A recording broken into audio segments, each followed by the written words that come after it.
This is day 2 of trying to make my dream game in 7 days, and I'm gonna start off by deleting literally everything I did in the last episode and starting again from scratch, literally. Yeah, I'm gonna make the game in Scratch. If you don't know, Scratch is a website that teaches you the basics of coding and you can make games and share them on the platform. Now usually it's used for very simple things, but I've already pushed its opportunities to its limits a couple of times and I plan on doing it again. Now you might be thinking, what's your game going to be about? And to that I say, Souls-like. Souls-like are games inspired or straight up copies of From Software's Dark Souls. I love Souls-like more than you can ever imagine, but do you know what else I love? Linear games. If you don't know what a linear game is, then that's not my problem. I'm not a teacher to teach you what a linear game is. Bye. I'm kidding, don't click off. I'm kidding, okay? Don't get offended so easily, okay? Chill. Daddy, chill. So a linear game is basically a game that is not open world or doesn't have a lot of paths for you to explore, and is usually very straightforward. So what happens when you combine a Souls-like and linear gameplay? Well, let's go see. So I opened a new project and then instantly started working on a character.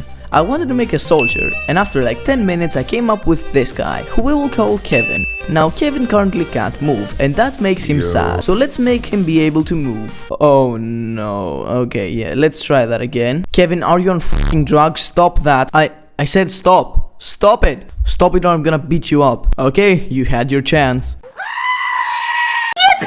And after having a friendly talk with Kevin, now he walks like a normal person. Kind of. Then I wanted to make a lever that can open and close this bridge. Now that didn't take me too long. It didn't take me too long. Then I started working on an enemy. So this is the enemy, his name is Bob, and now I'm gonna make him follow Kevin and try to kill him. Grrr. So I started off by making Bob look at the direction Kevin is and walk towards him, which doesn't work, I guess. So Bob's skills currently consist of walking towards Kevin, and that's pretty gay. So let's make Bob have the skill to attack Kevin. So I made Bob an attack animation and coded it so it happens when Kevin touches him. And this is the final result. Okay, so now Bob can attack, but what's the point of attacking someone if he's invincible? See, Kevin currently doesn't have a health bar, so he can't die. So let's give him one. So there we go, Kevin now has a health bar and Bob is giving him health by attacking him. Alright, I fixed it and no. Alright, I fixed it and now Bob can kill Kevin. Oh, what was that, Bob? You want to say something to the microphone? Okay, come here. Here you go. Bob wants to tell you something, alright? Subscribe to Jobra King, or else. Do what he says. But this fight is currently very unfair, so let's give Kevin the ability to attack, Bob a health bar, and boom! Bob is dead now. We'll always remember you, Bob. Press F to pay respects. Now I also want to add 2 more things before the day ends, which are magic and currency. Let's start with the currency, which will be easy.